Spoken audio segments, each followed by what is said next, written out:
Muy buenos días, queridos hermanos y hermanas de la Decanatura de San Antonio Abad, especialmente a todos los niños, animadores y a todas las personas involucradas con la infancia misionera de nuestra decanatura. En este encuentro mensual del mes de julio, nos ha tocado a la parroquia de San Sebastián Mártir animar este encuentro. Entonces les queremos dar la bienvenida a esta reunión y esperamos que sea de vuestra mayor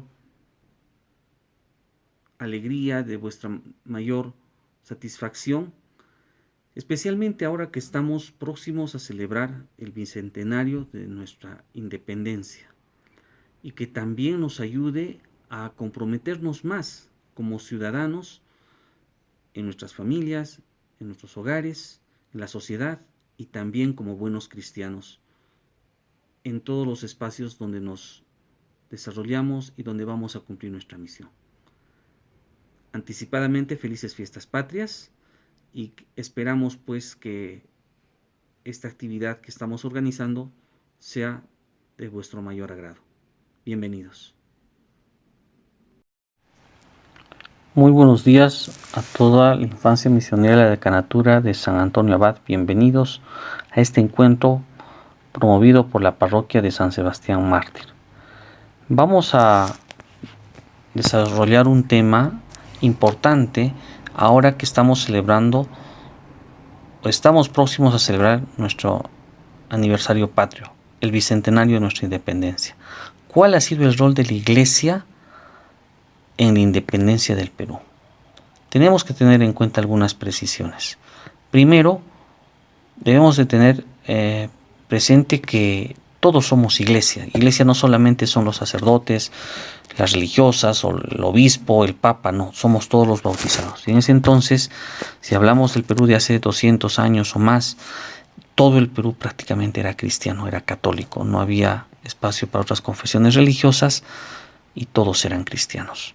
Entonces, todos los cristianos católicos han contribuido con el desarrollo de nuestra independencia.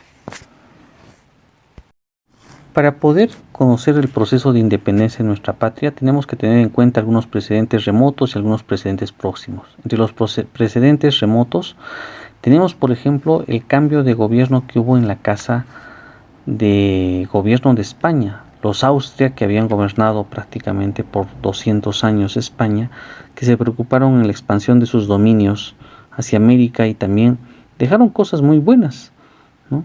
Crearon universidades, colegios, conventos, centros de formación, hospitales, todo. Y como ya no tenían descendientes, el último rey Carlos II dejó la corona a su sobrino nieto Felipe V de la Casa de Borbón. Y los Borbones pues ya no tenían tanto esta perspectiva de invertir en sus dominios, sino buscar beneficios y sacar provecho de los dominios de la corona española. Entonces eso causó descontentos. Otra causa remota fue la expulsión de los jesuitas y luego la supresión de esta misma orden. Los expulsa el rey Carlos III y suprime la orden el Papa Clemente XIV. Esto causó un declive, un perjuicio a la educación, no solamente en América, sino también en España. Entre los precedentes próximos tenemos la revolución de Túpac Amaru, de José Gabriel Túpac Amaru. Sabemos pues que él no solamente luchó por sus privilegios, por sus beneficios, sino también vio cómo los corregidores abusaban del sufrimiento de los indígenas. Él como curaca, como cacique, tenía que ver cómo la masa indígena sufría para pagar sus impuestos o tenían que ir prácticamente como esclavos a cumplir la mita en las minas. Entonces él se levanta por todo esto. Y él fue formado por sacerdotes, tenía una sensibilidad grande, fue formado por los jesuitas en el Colegio de San Borja del Cusco, fue apoyado en su revolución por muchos sacerdotes y claro, cuando cae la revolución, la represalia también fue hacia estos sacerdotes que le apoyaron. Todos estos sacerdotes que le apoyaron eran criollos, hijos de españoles, que pues veían que los españoles que habían sido enviados por la corona pues cometían muchos abusos. Después tenemos las famosas juntas de gobierno y la Constitución de Cádiz, otro precedente próximo. ¿Qué pasó? En 1808, Napoleón prácticamente se queda con el gobierno de España y pone de rey de España a su hermano, llamado José, más conocido como Pepe Botellas, porque era muy adicto al alcohol, por eso de Botellas. Entonces España y sus dominios protestaron porque prácticamente habían hecho a un lado a un rey, y entonces formaron las famosas juntas de gobierno para poder organizarse en defensa del rey, y también quisieron formar las famosas Cortes de Cádiz. Se reunieron en Cádiz, que era una ciudad puerto donde no podían entrar fácilmente los franceses. ¿Para qué?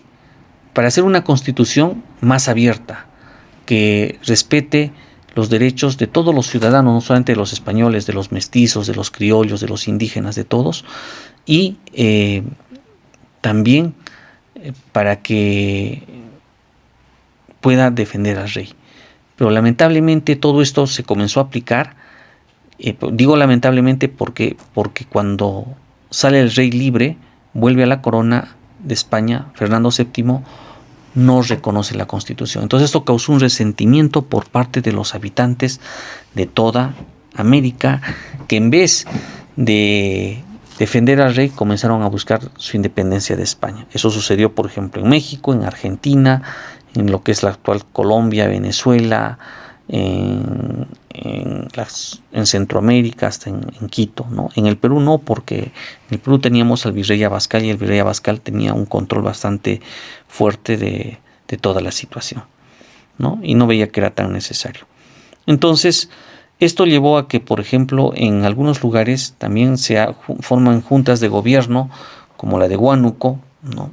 O también la del Cusco, la famosa Junta de Gobierno de 1814, que llevó a una revolución patriótica, buscando ya la independencia, crear una nueva patria, ¿no? Una nueva patria, ya que decían que el rey había muerto, aunque no era cierto, pues nombrar un nuevo rey para estas tierras y que estemos independientes de España, aunque siguiendo los modelos de España, pero bueno, esto no fue bien tomado por la corona española. Y bueno, en esta revolución estuvieron involucrados los famosos hermanos Angulo. Uno de ellos tenía un hermano sacerdote, estaba involucrado el mismo obispo del Cusco, el cacique Mateo Pumacahua, e incluso ellos buscaron un nuevo símbolo, una bandera de una nueva patria, y esta la pusieron a los pies de la Virgen de la Merced, a quien declararon patrona de la nueva patria. Esta revolución fue sofocada, entonces en el Cusco desaparecieron pues estos ideales de nueva patria, porque las represalias también o la revancha fue muy fuerte. En ese sentido, la autoridad española era muy cruel cuando reprimía alguna revolución o algún levantamiento.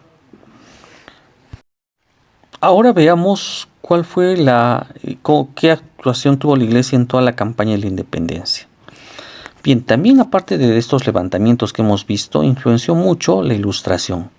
La Ilustración española fue distinta a la francesa, a la inglesa, que esas eran más agresivas. La española incluso la desarrollaron sacerdotes. Por eso es que esa Ilustración acá la van a traer no solamente las autoridades civiles como el virrey Amat o algunos viajeros que van a llegar, sino, con el permiso de la corona, sino también algunos obispos que van a promover estos nuevos ideales en sus seminarios, como el obispo de Arequipa, el del Cusco, el de Trujillo.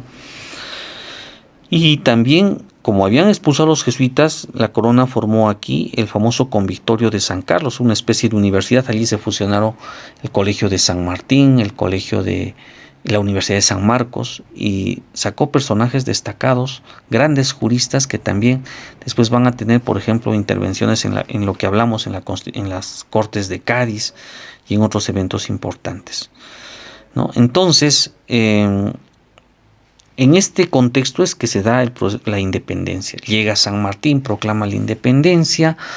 Bueno, la independencia se proclama en Lima. Recordemos que cuando se proclama la independencia, al día siguiente se canta el Te Deum, este himno de acción de gracias a Dios, y se coloca la bandera del Perú al costado del altar mayor de la Catedral de Lima.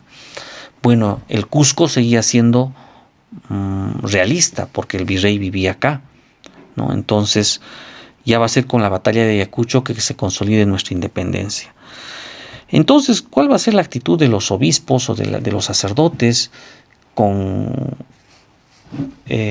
relación a la independencia? Recordemos que había un privilegio que el Papa Alejandro VI, allá por el año 1494, por allí, le concedió a los reyes católicos del patronato real. ¿En qué consistía el patronato real?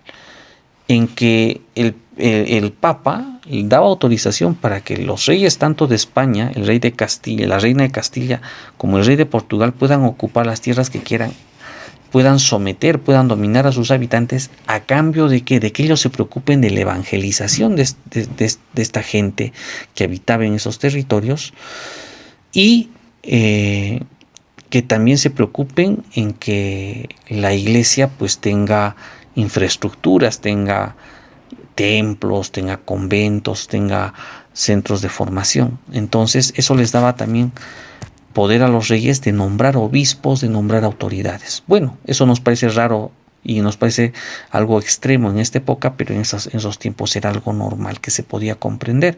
Incluso eso se practicó en el Perú hasta después de la independencia, casi prácticamente hasta 1980. Entonces los obispos juraban fidelidad al rey de España. Por eso es que muchos obispos no tuvieron la decisión en el momento de la independencia de apoyar abiertamente la independencia. ¿Por qué? Porque había un juramento de por medio. Más que sus privilegios, era ese juramento. Y es por eso que, por ejemplo, el arzobispo de Lima, que a pesar de que no estaba de acuerdo con la independencia, él firmó el acta de la independencia, fue el segundo en firmar el acta de la independencia. El obispo del Cusco también estaba de acuerdo en firmar el acta de la independencia. El obispo de Arequipa, por ejemplo, no estaba de acuerdo, pero él dijo: yo no puedo abandonar a mi pueblo. En cambio, los obispos de Trujillo, de Ayacucho, el de Maynas, en la zona del norte, como habían jurado esta fidelidad al rey, se retiraron, se fueron a España, ¿no? Entonces, los sacerdotes, ¿qué actitud tuvieron frente a esto? Pues muchos apoyaron la independencia, no de manera abierta, porque había miedos a las represalias, ¿no? ¿Y cómo tomó la Santa Sede esta actitud? Bueno, los papas en un principio, el Papa Pío VII y el Papa León XII, no reconocieron la independencia. ¿Por qué? Porque ellos reconocían a la corona española. Ya será un sucesor de ellos, el Papa Gregorio XVI, que reconocerá la independencia de estos pueblos. Entonces vemos pues que ha habido obispos que han tenido actitudes diversas. ¿Por qué? Porque también había cargos de conciencia, ¿no? El clero también tomó distintas actitudes, pero vamos a ver que también la iglesia cómo contribuye a la independencia. No solamente con el apoyo de sacerdotes que desde los púlpitos predicaban a favor de la patria, sino también la iglesia tuvo que sacrificar bienes, porque cuando vino Bolívar aplicó leyes que ya los españoles querían aplicar, la de reducir conventos, monasterios, beaterios, porque habían muchos de ellos que tenían muy pocos miembros y tenían bastantes bienes. Entonces el Estado se quedó con esos bienes. La iglesia contribuyó en darle bien locales, por ejemplo, al nuevo Estado peruano para cuarteles, para ministerios, para edificios públicos, para hospitales, para tantas cosas. Entonces la iglesia también ha dado de lo suyo, ¿no? Ha dado sus riquezas, y a veces pues ha habido gente que se ha aprovechado de esto, ¿no?